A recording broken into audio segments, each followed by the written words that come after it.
Assalamualaikum warahmatullahi wabarakatuh. Hai teman-teman semua, saya akan bercerita tentang seseorang yang baik hatinya, baik tingkah lakunya, yaitu Nabi Muhammad SAW. Mau tahu ceritanya? Yuk kita simak. Ayah Nabi Muhammad bernama Abdullah dan ibu kandung Nabi Muhammad bernama Aminah. Mereka pun dikaruniai seorang anak. Pada usia 7 bulan dalam kandungan, ayahnya meninggal dunia. Dan lahirlah seorang bayi bernama Muhammad. Lalu Aminah pergi membawa bayi Muhammad ke kota Mekkah, tempat kakeknya yang bernama Abdul Muthalib. Aminah sering menitipkan Muhammad kecil kepada sang kakek. Nabi Muhammad diasuh, dirawat, dan dibesarkan dengan penuh kasih sayang. Suatu saat ketika Nabi Muhammad masih kecil, ibunya jatuh sakit dan meninggal. Kemudian Abdul Muthalib melanjutkan merawat dan mengasuh hingga cucunya berusia 8 tahun. Lalu datanglah pamannya yang bernama Abu Thalib. Beberapa saat setelah itu, kakeknya pun meninggal dunia. Kini, giliran Abu Thalib yang merawat dan mengasuh Nabi Muhammad. Saat Nabi berusia 12 tahun, pamannya mengajaknya berdagang ke negeri Syam.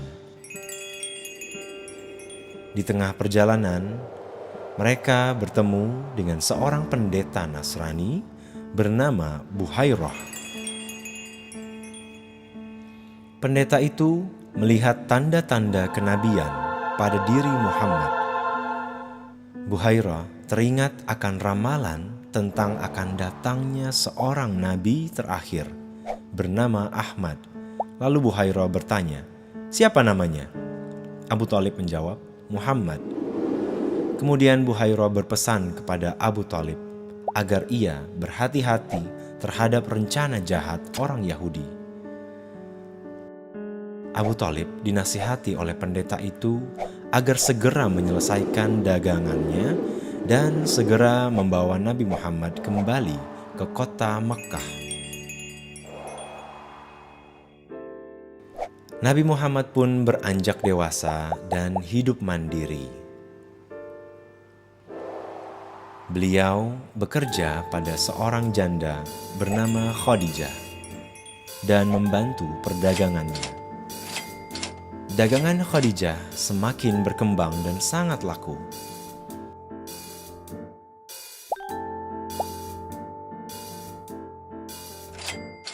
Tentu saja, hal ini membuat Khadijah senang kepada Nabi Muhammad karena beliau adalah orang yang jujur, termasuk dalam hal berdagang.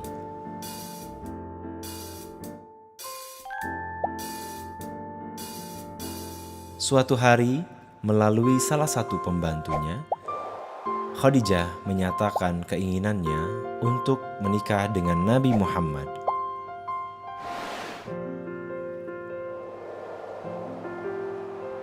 Saat itu, Nabi Muhammad berusia 25 tahun dan Khadijah berusia 40 tahun. Dan mereka pun menikah.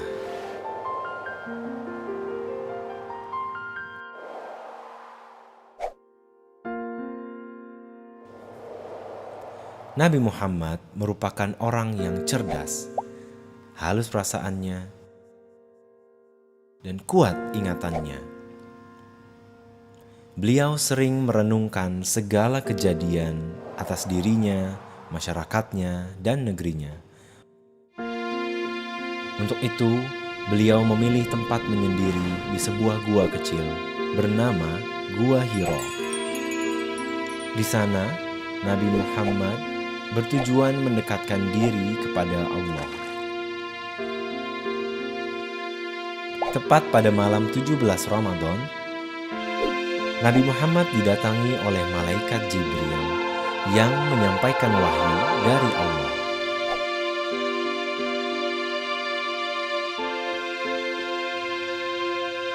Lalu Jibril memerintahkan Nabi Muhammad untuk membaca. "Bacalah," kata malaikat Jibril. Pada malam itulah wahyu pertama diturunkan dan Nabi Muhammad diangkat sebagai Rasulullah atau utusan Allah. Sejak saat itu, Nabi Muhammad mulai berdakwah kepada keluarga dan sahabat-sahabatnya. Dakwahnya dilakukan secara sembunyi-sembunyi hingga akhirnya Allah memerintahkan kepada Nabi Muhammad untuk berdakwah secara terang-terangan, menyampaikan wahyu di dalam Al-Quran. Nabi Muhammad pun mulai berdakwah di tempat-tempat terbuka. Ia mengajak penduduk Makkah untuk taat kepada Allah. Pada awalnya, suku Quraisy tidak memedulikan Nabi Muhammad.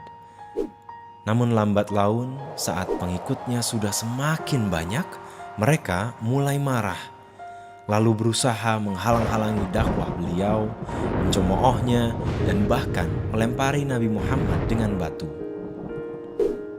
Suatu malam, Nabi Muhammad diberangkatkan oleh Allah dari Masjidil Haram di kota Makkah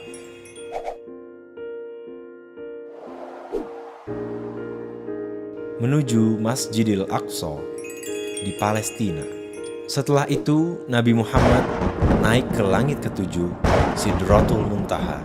Di sini, beliau mendapat perintah dari Allah untuk mengerjakan sholat. Nabi Muhammad kembali turun ke bumi dan seluruh perjalanan jauh ini ditempuh hanya dalam waktu 1 malam.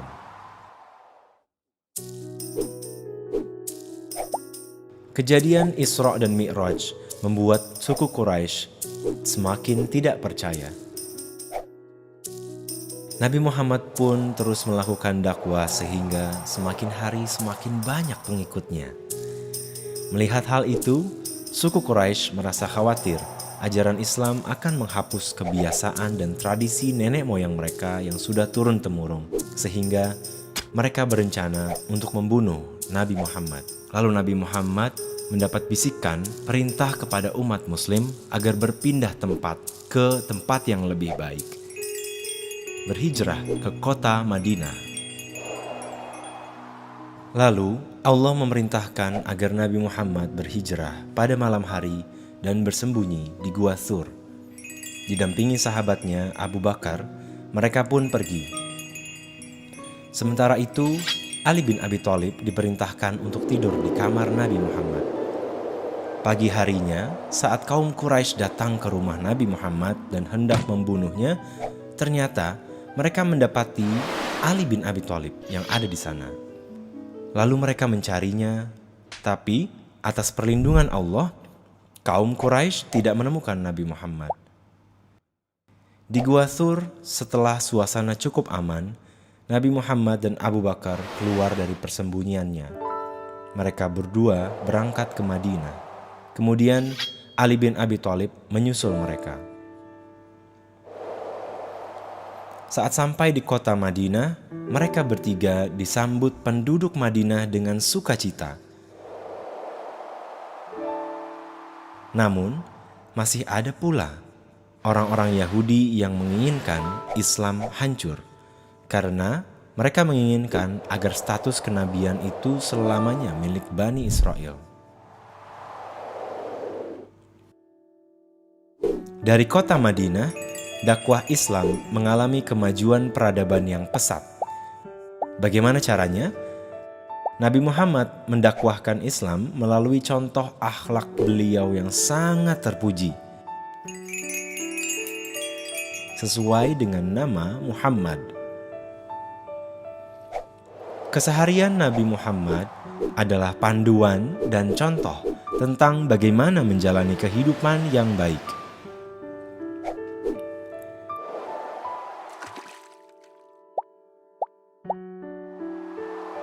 Dari Madinah, Nabi Muhammad makin meluaskan dakwah Islam. Nabi Muhammad mengirimkan utusannya ke berbagai negeri untuk mengenalkan Islam, mengirimkan surat pada para raja dan penguasa, tentang ajaran tauhid.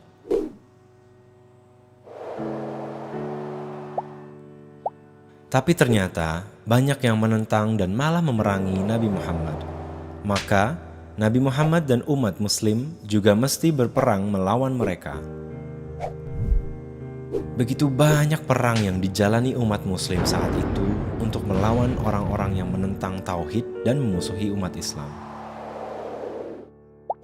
Suatu hari, datanglah para utusan kabilah-kabilah Arab kepada Nabi Muhammad dan berbondong-bondong masuk agama Allah, yaitu Islam. Saat itu pula turunlah surat An-Nasr ayat 1-3. Kemudian setelah itu turunlah ayat ketiga dari surat Al-Ma'idah. Pada hari ini aku telah sempurnakan agamamu untukmu, dan telah aku cukupkan nikmatku bagimu, dan telah aku ridhoi Islam sebagai agamamu.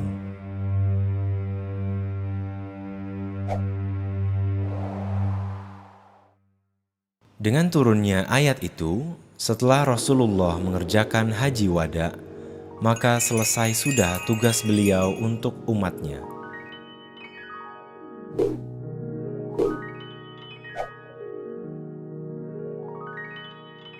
Ayat ini menjelaskan bahwa agama Islam sudah sempurna dan tidak akan turun wahyu lagi untuk beliau.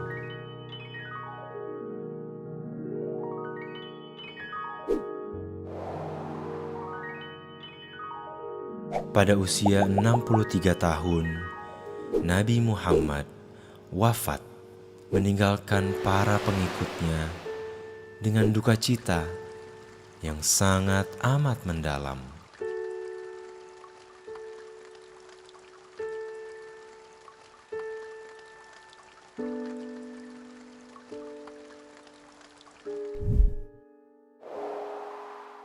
Berkat perjuangan dakwah Nabi Muhammad dan umat muslim saat itu, satu demi satu negeri-negeri di sekitaran Arab akhirnya mulai mau menerima Islam. Setelah Nabi Muhammad meninggal, perjuangan dakwah dilanjutkan oleh para sahabat.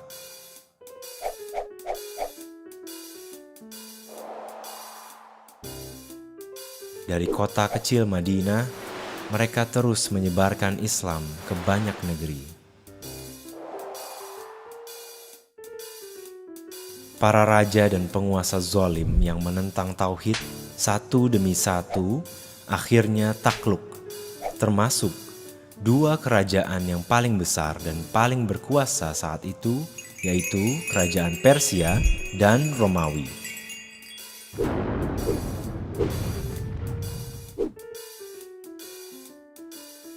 Maka agama Islam yang mengajarkan tauhid pun akhirnya bisa tersebar ke seluruh penjuru bumi.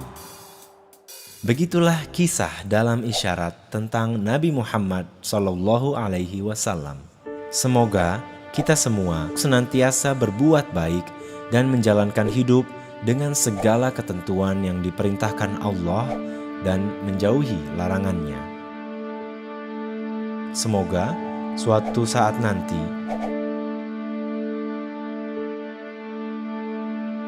kita bisa bertemu dengan Nabi Muhammad dan mendapatkan syafaatnya di akhirat kelak. Amin ya rabbal alamin.